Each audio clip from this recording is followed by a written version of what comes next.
Christians, Muslims, Jews believe in the same God. All you need to do is this. Don't say, I'm asking the Christian God. Say, I am asking God. And I believe Hamza, you know, you're telling me about your story. He used to pray to just God. And God guides. And look, he's got a beautiful beard now. It's fine if you have this spirituality idea. There's, you know, all humans crave spirituality. All of them. Let's say, yeah. But then it has much more implications when you're saying there's an existence of God. He set up these rules, and we gotta abide by them. It has way more implications for the people around me when there's someone coming with these claims, rather than saying, you know, there might be a God. I have no clue where is he. I have no idea what is he doing. I don't know if he cares about me. He might have created the universe. Well, I have no idea. I'm just gonna live. Yeah, but here's a problem you have, you see. I've run out of my voice, so he's going to talk. Here's a problem you have. If you come to the conclusion that a believer God exists, yeah? No, I'm giving an example. Okay. I'm giving an example. So, because you said, oh, if someone says they believe in God but they don't know why, and this, that, the other, yeah? Yeah. All right. But for me, when I became to believe in the existence of a creator, my next question is, why did he create? What was the purpose of the creation? Oh, that's a good question. Yeah. Well, has he tried to communicate with us? Has he tried to guide his creation? Has anyone claimed to have a contact with this creator? Do you understand? Okay. So, see, when I've explained this a few times, I became a Muslim. I believed in a creator before I became a Muslim. Mm-hmm. So the Quran, Islam, Muhammad sallallahu alaihi wasallam, any of this had nothing to do with me believing in the existence of a creator. Okay. Right. Now you said something earlier. Well, I want to clarify. You keep asking for proof and evidence. Yeah. All right. Now, first thing, science can't prove the existence of God. It doesn't have the tools. No, but for instance, with a friend. No, I'm just saying to you. If my definition of God, or what I believe God is, science can't prove or disprove it. Right, this is the problem, because science only deals with the naturalistic and the physical rather than the supernatural and the metaphysical. All right, so it's a wrong kind of give me evidence God exists. I can't give you evidence because the tools you're using won't match. It's like saying to me, measure this. Here's some scales. What? But is then in your model the God Almighty, all-knowing, and he can perfect knowledge, perfect might. Okay. Yes. So then, and he's. Does he want more followers, like people to follow him? Is it something that he desires, like that people follow him and, you know, worship him? Yes. Okay. So then he should know. Why does he want? No, stop. Does he want? No. Remember the why. Don't forget the why. Why does he want more followers? Yeah, so then why? I don't know. I don't know the question. It doesn't make. What could the possible reasons be? Well, my reasoning would be that it's an egotistical God who wants to be worshipped. Yeah, a bit. I would say. So here's what. Then this is where you have to understand is what does my worship of God that God requires? What does it entail? Yeah. So what? Obeying him. Obeying him, yeah? Yeah, why do I need Which means following his guidance, yeah? Okay. Who benefits from that guidance? I don't know. I don't know. Who benefits? Is he? No, listen. For example, if he benefits first. No. First of all, God cannot benefit whether I worship Him or not. Okay. Yeah, He's without need. All right. So He doesn't need anything. Doesn't need my worship. He wants my worship, but He doesn't need it. That's the first thing. This is not like a Greek mythology. The less gods you have, the more weak you become. It's not that nonsense. Yeah. God does not require anything, as far as we believe our model of God. Okay. Right. Doesn't need my worship. Doesn't care whether you worship him or not, in that sense. You're not going to make God deficient by not believing it. Send me to hell if I don't. That's a different story. The point here is this. No. First thing, let's understand something. God doesn't need your worship. If you don't believe in God, and Rob doesn't believe in God, it doesn't make God deficient in any way, shape or form. All right. Doesn't limit him, doesn't take anything away from him. Khalas. All right. Okay. If I worship God, and all the Muslims worship God, God doesn't gain anything. Yeah? Okay. He doesn't get extra stuff and become more strong or anything, like the Greek mythology nonsense. Okay. So the reason is, like I said to you, why does God want me to worship him? Well, he wants me to worship him, to follow his guidance, to benefit myself. Yeah? All right. So for example, I've used this example many times. Maybe I'll use a different example. Gambling. Yeah. God tells me, don't gamble. Yeah? So by me not gambling, I worship God. I obey God and I don't gamble. Who benefits from me not gambling? You benefit. Alhamdulillah. Yeah, yeah. So, by God wanting me to worship Him, why? Because He wants the best for me. Okay. Do you understand that principle? What's the story with the pork? Do you understand that principle? Yeah, I understand your principle. I just don't see in every... No. Here's the problem, you see. Yeah? We look at the things that we can see. Yeah, we can rationalise about what has God said not to do, what has God said to do. Yeah, and the things like, for example, alcohol, gambling, sexual immorality, interest dealings are standard. Sexism, standard. Yeah, protection of women, standard. Caring for your parents in their old age, standard. All right, alhamdulillah, these are good to your neighbour. Okay. Yeah, standard. Feed the poor, giving charity. Yeah. These are all fantastic things. Okay. Right, listen. So when it comes to pork, who knows? Now, we don't know what the pork is for, the pig is for. We're just told not to eat it, yeah? We love pigs more than you. Yeah? Because you kill and eat them, we don't, yeah? Well, I'm a vegetarian. Oh, alhamdulillah, alright. Reason, so. Yeah, well, again, you being a vegetarian is it goes against... Anyway, the point here is this. The people who eat pigs, we love pigs more than them. Because we don't kill and eat them. Maybe there's another purpose in the pig. Maybe there's something in its DNA that will cure cancer one day. Who knows? But what we know as Muslims, we're told don't eat it, so we don't eat it. Now, the things we can rationalise about. We can try and rationalise out the pig. Who cares? But the thing is, you see, everything that I can see standing in front of me benefits me. The woman told to cover benefits her. But you see, at one point, you might be in a situation. Now, give me an example. Theoretically, hypothetically, yep. Where you are, on an island, starving, yep. And you have pigs on there. Allahu Akbar. Now, what does God say in His guidance? So I obey Him and worship Him. What does He say? So you tell me. If through necessity, okay, if I'm hungry and there's only pig to eat, only pork, only pig roast, nothing else, yeah, and it will save my life, I can eat it. So there's but I don't transgress the limits of hunger. That's all. So there's contingency plans for that, but he just didn't mind explaining why we should eat pork. Like just like for me it's very important why, right? So if he wants okay, let's I'm actually I'll give that up. The idea with hell. What about it? So why, if I'm an atheist, according to your friend, the chance is that 90% that I'm going to hell. Right. So why? So it doesn't make sense for me that you're saying he doesn't gain anything from it, or he doesn't necessarily need me to worship him. But at the same time, if I'm not, he's punishing me for that. So you see, the incentives are not there. How? Whoa! Sorry. Incentives are not there. Isn't a hell incentive? No. The incentives is the other way around. Why would he punish me if there's nothing to gain for him, or not? Exactly. What motivates you in life? I have different reasons to do my things. I want to, I don't know, be happy. I'll put a claim out there. I'll put a claim out there. I personally believe everybody is motivated by punishment or reward. Okay. Yeah. All right, I believe that. I believe that without a shadow of a doubt. That even if you're in a charity worker, yeah, your reward is a smile on that face. Yeah, that's true. Yeah. So you'll get your reward that way. Okay.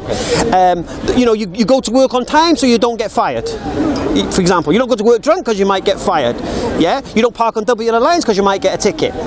All right? Yeah. You pay for your parking so you don't get a ticket. Yeah. All right.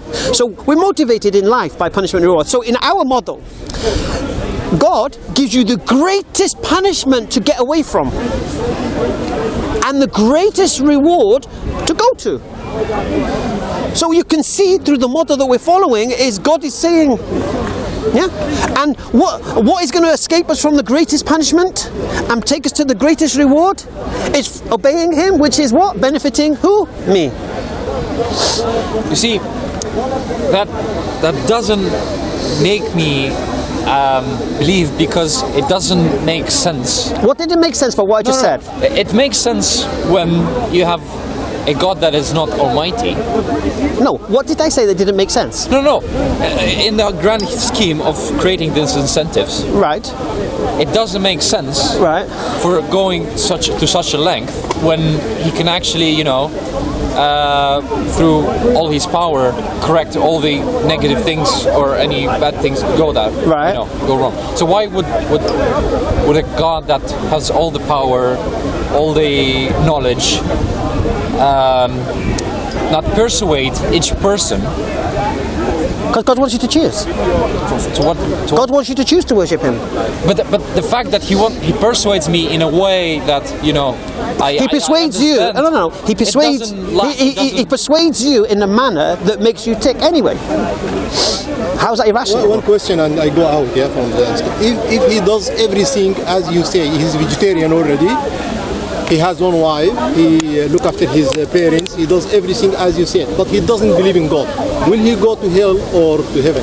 Okay, what did I just say to you? It's worshipping, to believe in God. He does not believe in God, but he does everything as you describe him, the good things. No, it doesn't work that way. Charity. Okay, if you don't obey the messengers of God, if you're not obeying the messengers of God, or the message from God, then you're not obeying God.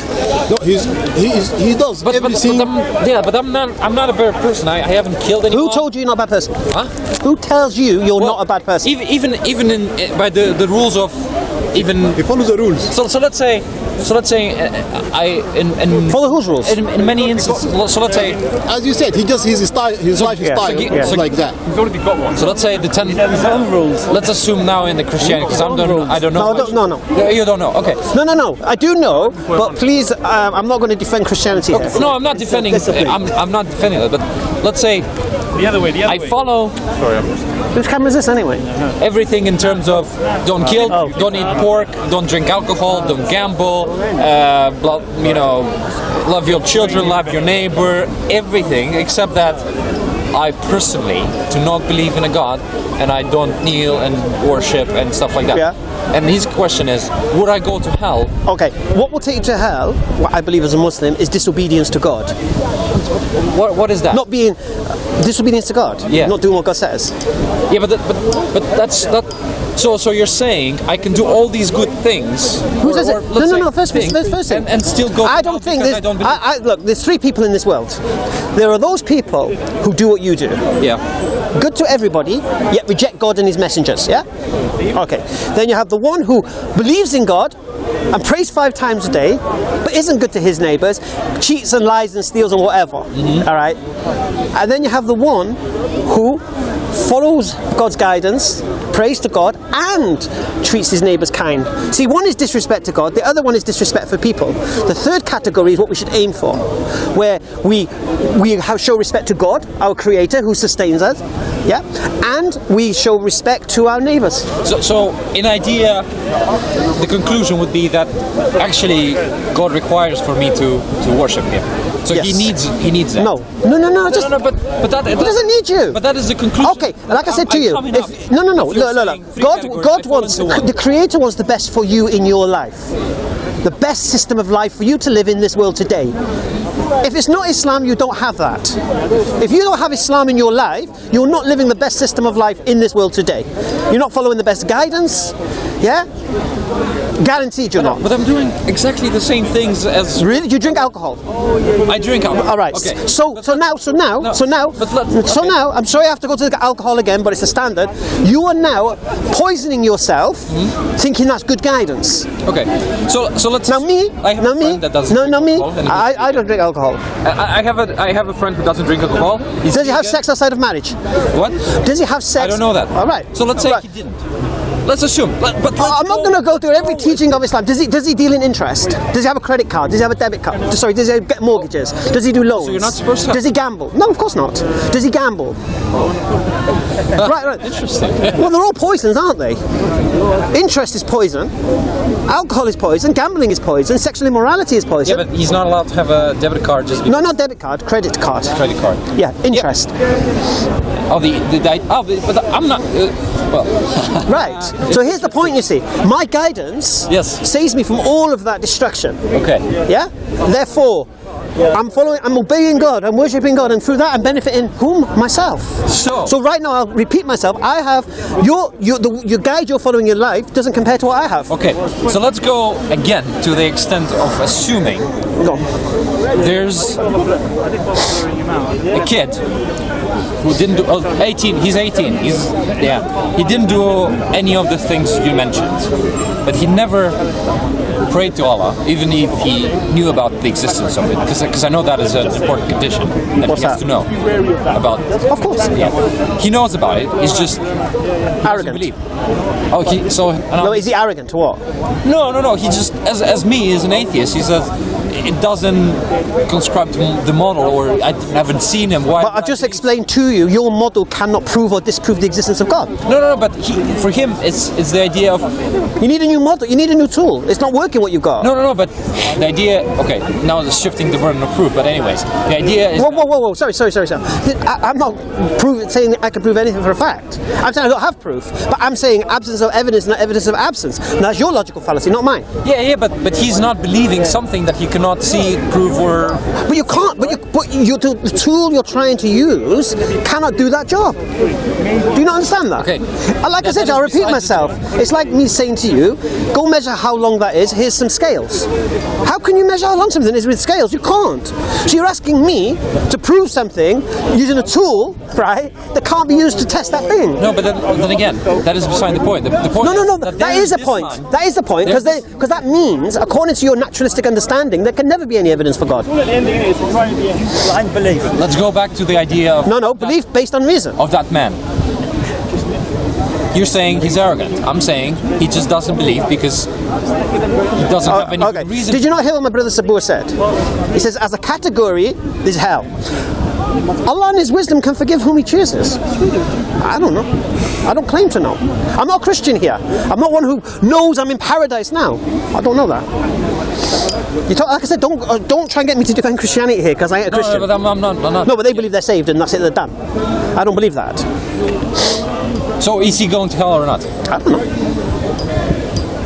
We don't know. Well, I'm just saying to you, our Prophet Muhammad said he doesn't even know if he's going to paradise. So who am I to say whether someone's going to hell? I don't know. Only Allah knows that. Only Allah knows why you're going to go to hell or heaven. Only Allah knows that. So we don't question he's going to go to hell because he does this. We don't know. Maybe Allah will judge him on his reasons for rejecting God. Maybe the person trying to teach him about God touched him in a harsh way. Okay, on the other hand, the same question but different way. Yeah, the person who believes in God, but he. I've just answered that. No. Go on. No, you have to wait until people finish with the question. I was having a conversation with my friend here. No. This is completely different. The same question, but in the inverted way. Yeah, if the person he believes, he does believe, but he commit sins. Right. Yeah. Right. Will he go to heaven or? I don't know which part I just said. I don't know who's going to heaven and who's going to hell. Yeah. That's good answer. Yeah. Alhamdulillah. Again, yeah. You know, but we know so many ways can expiate sin. Having wudu before salah expiates sin. Praying your salah expiates sin. Giving in charity expiates sin. Fasting expiates sin. So we don't know what sin will be forgiven. Repentance expiates sin. Yeah, we're not Christians. Okay, so then again, going back to the idea. So you're saying... I'm saying to you, I'm going to say it to you. Who goes to heaven and who goes to hell is not my judge. Okay, it's fine. That's completely fine. For example, I'll give you an example. I'm getting done at the moment for some points on my license. Now, it's mandatory I'm going to get banned. But the judge can use his discretion and say, because it's going to cause me extreme hardship, whatever, even though the law says I should be mandatory banned, the law can use its discretion and say, because it's going to cause me hardship, livelihood, whatever, they can suspend the ban. Yeah? Okay. So even though the law dictates that I should have a mandatory ban, there's still discretion from the judge. Same principle with God. God can forgive whom He chooses. So going back. See, here's the thing, you see, I had this conversation a while ago with an atheist. Yeah. And basically what he's saying is that if when we both die, and you're right, and there is no God, yeah, that I'm the loser somehow. Because why? Because I haven't been able to live life as I choose. I've lived life as I've been told to live it. Yeah.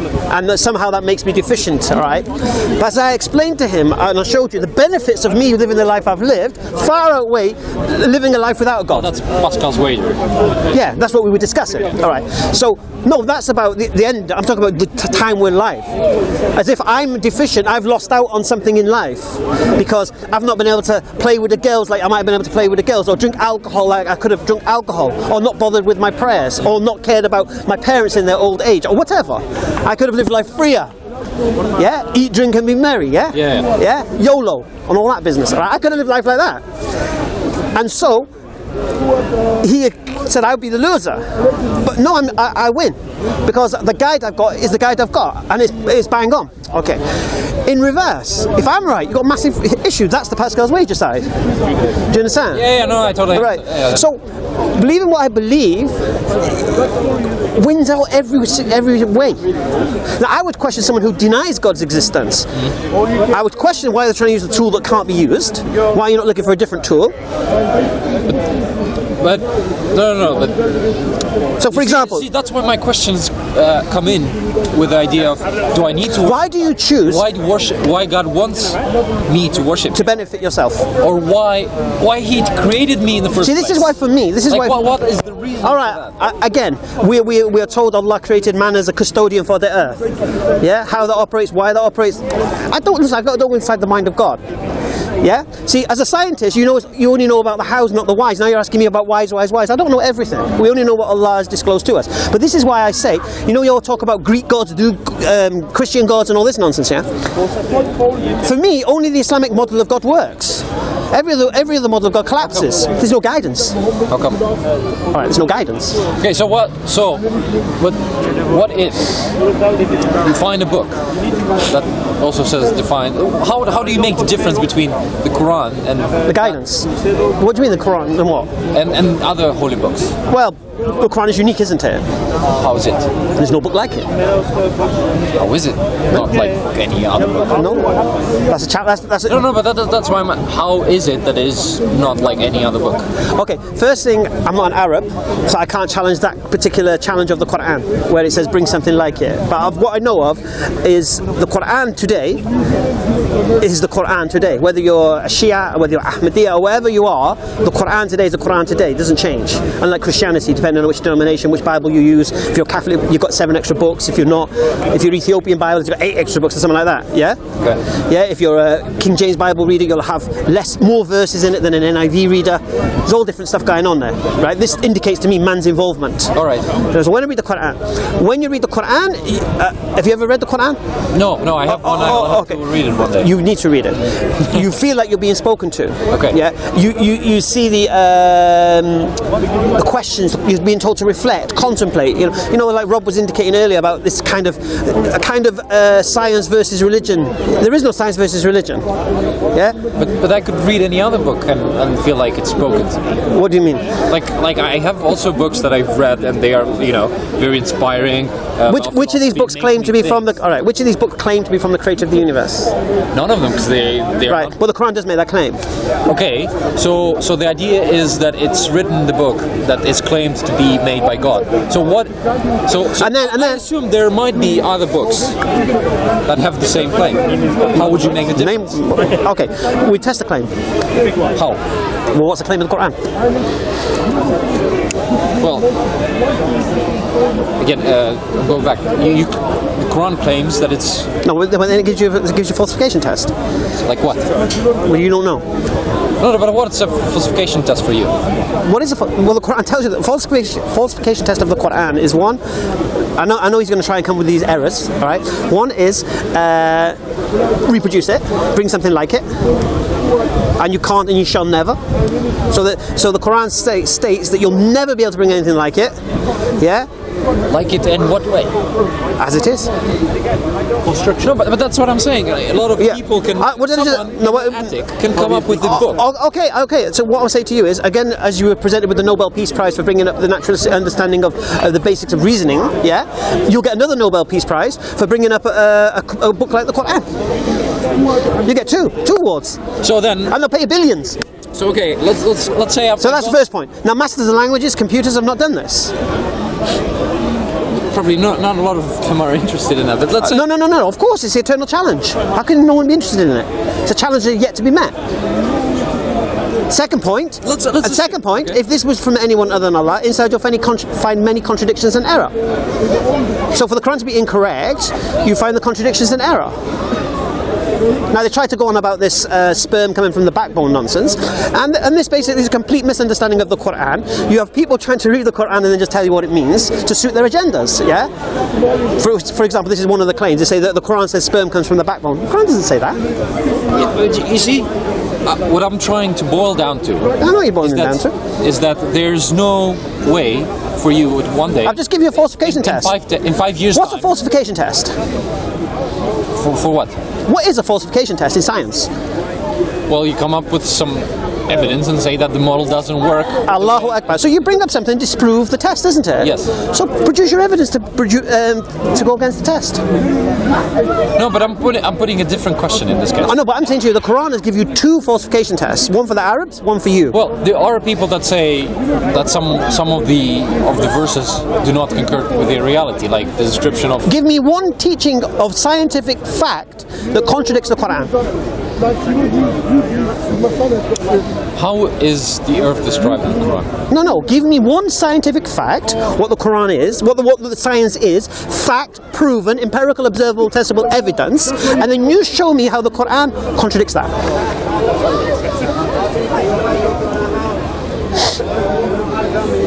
I haven't read all the Quran. No, but you must have some kind of scientific fact in your mind. I have the idea of the Earth being described as a Flat carpet. A plane, sort of, more like a plane rather than spread out like a carpet. Yes. Okay. Do you live in a house or a masonette? Or a bungalow? In a house. In a house. Do you have stairs in your house? Yes, I do. Carpet in your house? Yes, I do. Flat? What do you mean flat? Carpet on the stairs, is it flat? No. Right. So just because something's spread out like a carpet to cover something doesn't make it flat. But I haven't seen. If I put carpet on a football, yeah, I've covered it, haven't I? I've covered the ball with a carpet, but it's not flat, is it? Again, let's. So here's the problem. You see, people, like you say, come up with these ideas, but they've either misunderstood the Quran. The majority of the time, they've misread it, like the backbone issue. Yeah, they've completely misread it. They've fitted it into their agenda to try and suit what they're trying to claim.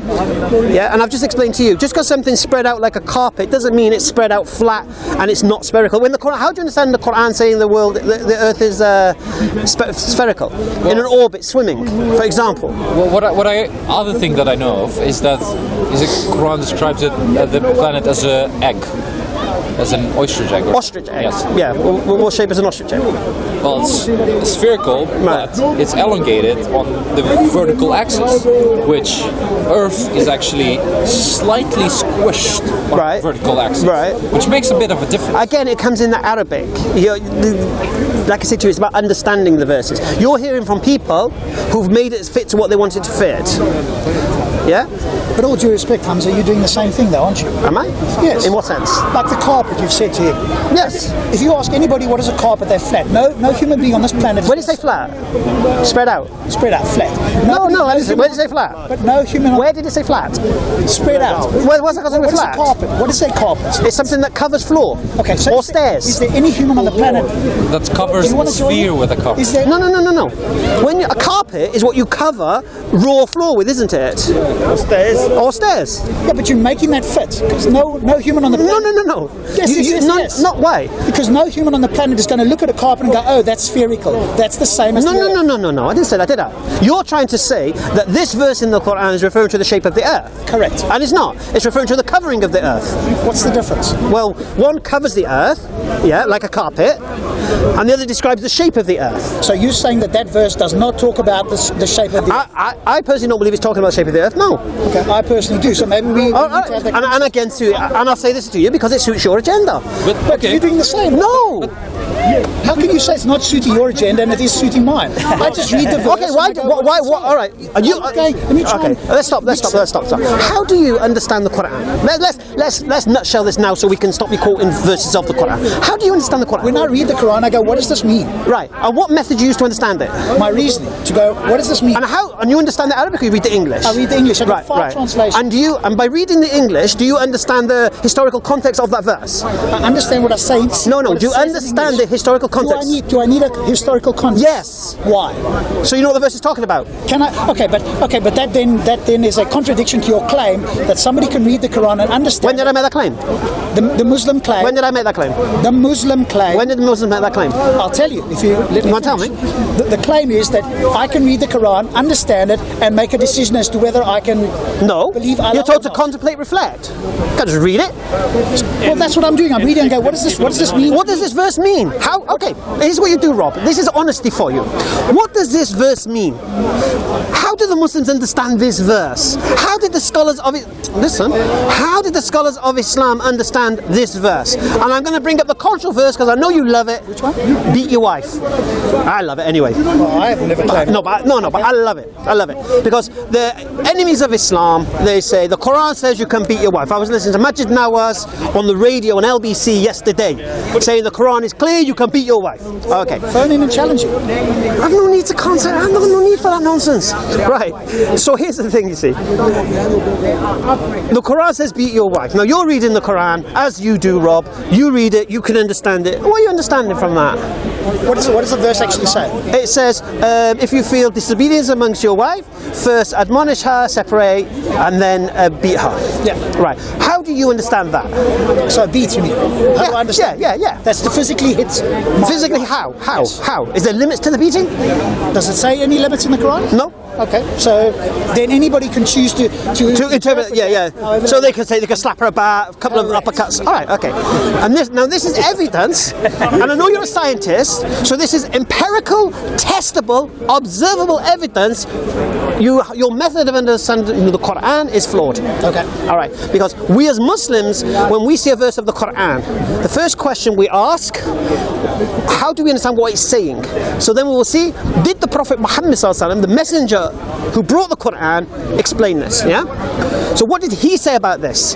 When we see what he said about this, we know it's not what you think it is. It's something else. Where did he talk about this first? In the Hadith. Okay, so you've got So you have to read both. Allahu Akbar. So you have no. What you have to do is understand what the Quran is saying. Now, the one who brought the Quran is the one who helps you understand the Quran. So, for example, the Quran says to pray, doesn't show you how to pray. The Quran tells you to fast, doesn't show you how to fast. The Quran doesn't set the limits of zakat. Yeah. So there are many things that Islam teaches which are not found in the Quran, but the basic is there, and then the Prophet Muhammad ﷺ explains those verses to you. Yeah. So what he explains. So, for example, it's like you buying a brand new phone, yeah, and you get the manual with the phone, and then you get a knock on the door, and you got the guy from Samsung who wrote the manual, explaining the manual to you. Yeah, that is exactly what Islam is. You have the Quran, then you have the working example. See, this is the difference between Islam and Christianity. See, Christianity is so abstract. You're supposed to be like Jesus, but you say Jesus is God. Not you, Christians. They believe Jesus is God. How can you be like Jesus? Jesus was never a father. So how do I take my example of being a father? Jesus was never a husband. How do I know be a husband? Right? It's so abstract. The beautiful thing about Islam, we have a man who shows us how to follow the Quran and understand the Quran. About this verse. Allahu Akbar. When it comes to beating your wife, don't hit the face. Okay. Don't leave a mark. Leave a mark. Don't cause pain. Can you just for the record here? Have you got that I can go look this up? So what? Google is your friend, Rob. Yeah. So you haven't got a verse. Google is your friend, Rob. All right. Just say beat your wife answering Christianity, or turn the tables. One of those Anyway, so listen again. Can't cause pain. Can't leave a mark. Can't hit That's the not face. the definition of beating. Allahu Akbar. No, it's not the definition of beating Rob thought it was. That's the point. Okay. Now listen. Those three things, those three conditions, yeah? Now we go back to the Quran. So as a Muslim now, I read the Quran this way. What did the Prophet Muhammad say about this? So according to the Muhammad ﷺ, the understanding of this verse, can I hurt my wife? No. Yeah? No, I can't. And then what we do, we look at the rest of the Quran and all the hadith of the Prophet Muhammad with regards treatment of wives. Yeah? And what do we find?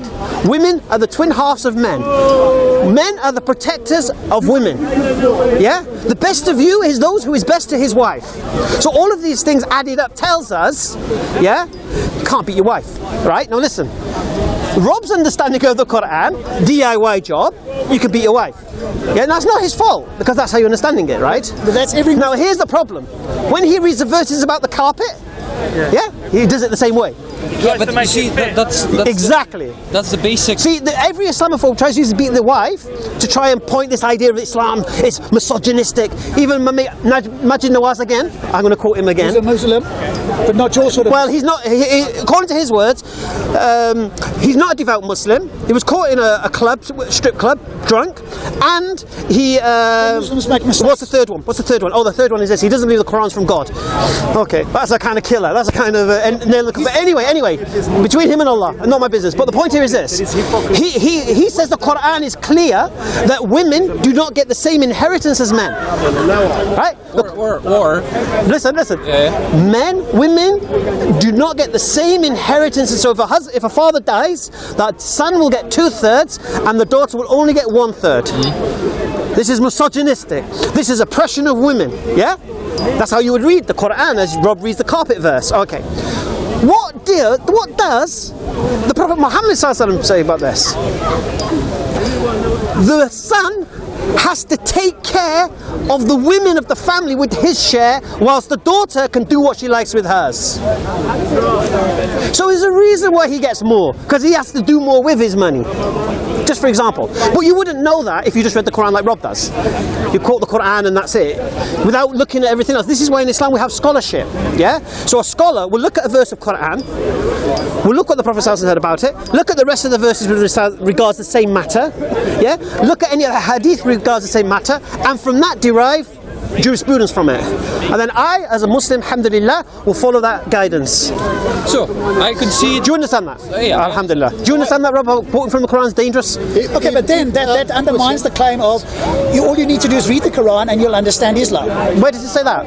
Where's that claim made? Everybody that I ask says... I'm not interested in everybody you've spoken to. I'm talking to you and me. Muslims. Okay, so... Just explain that there were some verses that... Yeah, in the Quran is clear. I've had this discussion with... Who was it we were discussing with? Jonathan. Okay, in the Quran it says some verses are clear and others are ambiguous. Yeah? And only the people of knowledge understand these verses. Okay, but the book is designed, the message is that everybody who reads the book can come to an understanding and accept Islam. Is that what are you saying that's not the case? What I'm saying to you is this: some verses are clear, some I heard that part. And some verses are ambiguous. So how do you understand the ambiguous verses? We look to the people of knowledge. Okay, so the only way we can do it is through other people who claim to have somehow interpreted. Well, sorry. No, we don't talk about other people who somehow interpret. We look to experts in the field of what we're looking at. Why should I accept them as experts though? Because when a Western scholar looks at it, then you claim Islamophobia, X, Y, and Z. So the only scholars that I can accept are Islamic scholars. Have you heard of Karen Armstrong? I've heard of Karen Armstrong. Is she Muslim? Have you heard of Is she Muslim? I don't know what she is. Is she Christian? I don't know. Well, she's not Muslim. Okay. So when other Western scholars... Have you heard of Leslie Hazelton? Have you heard of Leslie Hazelton? No, I haven't heard. She's not Muslim. Okay, have you heard of Tom Holland? Prayer time. Of course I have. Yeah, okay. So he's critical. Problem with Tom Holland, you see, whenever there's a non-Western scholar, whenever there's a Western scholar who's critical, there's a problem. No. Yes. It's only when a Tom Holland does what you do. Which is what? Thinks you can read a verse of Quran and make a hukam from it. The book is not that easy to read it. All I want to all I want you to accept is that there's a contradiction between reading this book and you've got to go to all these scholars. No, what you got to do? It's very simple, the Quran is clear. It's about reflection and contemplation, So that means you contemplate on what you're reading, You reflect upon your reading. Do you think I've not done that? But there are some people who spend their whole life studying the Quran, looking at every single verse, studying hadith, so I don't have to. So should I take their word for it? Well, as you take Charles Darwin's word or Dawkins' word or I don't take you do. No, bro. You were quoting them. I wasn't quoting Darwin. You were quoting New Atheists, as Sabor showed you. You were quoting them. I just said to him on tape, I'm not a New Atheist. But you've just said you're reading books on them, isn't it? I'm reading what they've got to say. Right. Correct. And you're believing what they're saying. The same thing with the Quran. Are you doing the studying they did? I'm reading what they're going. Alhamdulillah. So just as you can read a book about evolution, yes, to try and understand it, okay, and you believe those people who wrote those books are experts because they've studied it. Yes, correct. We do the same thing with the Quran. Okay, but there's evidence for those things. What do you mean? Evidence for what? Because when you study the Quran, why should I take an Islamic scholar as a authority? Because so there's a confirmation bias there. He's studying the Quran to ensure that it meets or comes up. No, it's very, very simple. It's very, very simple. It's very, very simple. Very, very simple. I'll give you an example. Let's do the test. You come, Rob, reads the Quran, beat your wife. I'm going to use the same example. Well, I didn't claim that, by the way. Well, you read the Quran, yes, from which you can do. So, beat your wife, and you say it means beat your wife. I, as a Muslim, come along and say, actually, according to our scholars, you can't beat your wife. Okay. And you say that's confirmation bias. You're only saying that because you're a Muslim. You don't want to look misogynistic. I say, no. You produce your evidence, it means you can beat your wife, and I'll produce my scholars' evidence why you can't. So you'll produce your one verse of the Quran. One second. Painful, yeah. You'll produce your one subjective opinion with regards to it, and I'll produce verses of Quran, hadith of the Prophet Muhammad which completely overwhelm you. Now, if you want to maintain that it does mean you can physically beat your wife as much as you like, you are now delusional, my friend, because you're in the face of overwhelming evidence. That's different. But Rob, you have to forgive me. I need to pray. If you want to continue, we can continue after I've prayed. All of them. What's your name? Julian. Very nice to meet you. I'm Darren. Very nice to meet you.